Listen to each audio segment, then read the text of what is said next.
Hello, I'm Carl Honoré, Canadian author, and I'm speaking to you from my home/bunker here in London, England, where I live. I'm going to answer 4 questions today. The first is, what innovative idea have I seen in the workplace that inspired me recently? And that's easy. Microsoft Japan, not so long ago, ran an experiment. They moved to a 4-day week for 1 month. At the end of the month, they discovered that their staff were happier, healthier, taking less time off work, and they were 40% more productive. A perfect illustration of this slow philosophy that I've been writing about for years. The idea that if you take time to rest, recharge, reflect, then whatever you're doing, you're going to do it better, and that includes work. Second question, what life lesson would I like to pass on to my kids? Also an easy one in this COVID pandemic moment. I want to pass on the idea that we are not alone, nor should we ever aspire to be alone. Because as human beings, we are always greater than the sum of our parts when we are together. We are built to look out for each other. And that's something that's been hard to do, I think, for many of us in a world obsessed with speed, a fast-forward culture that puts so much emphasis on getting ahead, individualism, dog eat dog, looking out for number one. That's no way to be in the world.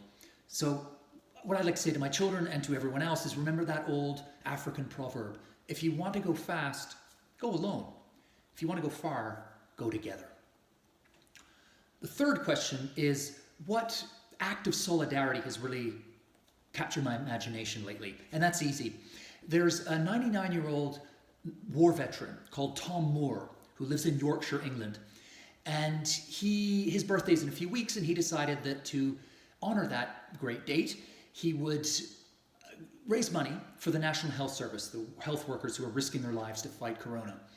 And he would do that by getting sponsorship by walking lengths of his garden, 100 lengths. He was expecting to raise £1,000. He ended up raising 12.5 million, which is what in Canadian math, 22 million Canadian dollars. Just a lovely story that reinforces something that I've been writing about lately, which is that we can go on living a rich life and contributing right up to the very end. And it also underscores that intergenerational solidarity that is so crucial right now. And then final question, who should we be reading in this time of crisis? And that also is easy. I think we should be reading poetry. This is a time to slow down, to reflect, to look at the big picture, to go deep. And that's what poetry does. It resists the virus of hurry. You can't speed read poetry. It makes you stop and think about your place in the world and your place and who you are and why you're here and what your purpose is. I've been turning to one of my old favorites, T.S. Eliot, but really any kind of poetry would do the trick. So what I'd recommend to you is go out there, find a favorite poet, male, female, whatever, and just sit with the poetry. That's it. Thanks, and stay safe out there.